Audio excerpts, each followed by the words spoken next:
ஹாய்ங்க. Marriage video போடுறேன்னு சொல்லிட்டு என்னால் போட முடியல, சாரி. இது வந்து நம்ம மாப்பிள்ளை வீட்டிலேருந்து கிளம்பிட்டு அதுக்கப்புறம் மண்டபத்துக்கு போகிறதுக்கு முன்னாடி வீட்டுகிட்ட இருந்து எடுத்த வீடியோ ஷூட் பண்ணோம். கிளம்பிட்டு நம்ம டைரெக்டாக மண்டபம் போயிட்டோம். போன உடனே இவங்க வந்து என்னோடய அண்ணா ஒய்ஃபு, இவ வந்து என் மருமக அண்ணா பொண்ணு. செம்ம சுட்டி பாப்பா, நல்லா விளையாண்டுட்டு இருந்தா. அவ்வளோ நேரம் பேசாமல் இருந்தால் ஃபோட்டோ வீடியோ எடுக்கிறேன்னா நல்லா க்யூட்டாக போஸ்ட் கொடுத்துட்டு இருந்தா. சரின்ட்டு நானும் அவளும் ரூமுக்கு போனோடனே என்ன மாதிரி பொக்கையை வச்சுட்டு எப்படா அந்த பூவை பறிக்கலான்னு சொல்லி அவளும் வெயிட் பண்ணிகிட்டு இருந்தா. சரி, நாங்கள் 2 பேரும் சேர்ந்து கொஞ்சம் வீடியோஸ் எல்லாம் எடுத்துகிட்டு ஃப்ளவர் ஷாப் வந்து அது மார்னிங் வரைக்கும் அவ்வளோ ஃப்ரெஷ்ஷாக பூத்துருந்ததுங்க. பிரிக்கவும் மனசு வரல, அப்படியே வச்சுட்டு போகவும் மனசு வரல.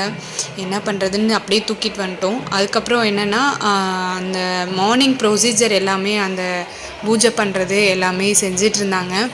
ஆக்சுவலாக நான் வந்து நேற்று நைட்டு, அதாவது இப்போது ரிசப்ஷன் அன்னைக்கு நைட்டு கோல்டன் சாரீ கட்டியிருந்தேன். ஆனால் பொண்ணு வந்து அவங்க மார்னிங் சேஞ்ச் ஓவர் சாரீக்கு முன்னாடி வந்து கோல்டன் கலர் சாரீ கட்டியிருந்தாங்க. தெரிஞ்சிருந்தால் நானும் மார்னிங்கே கட்டியிருந்திருப்பேன்.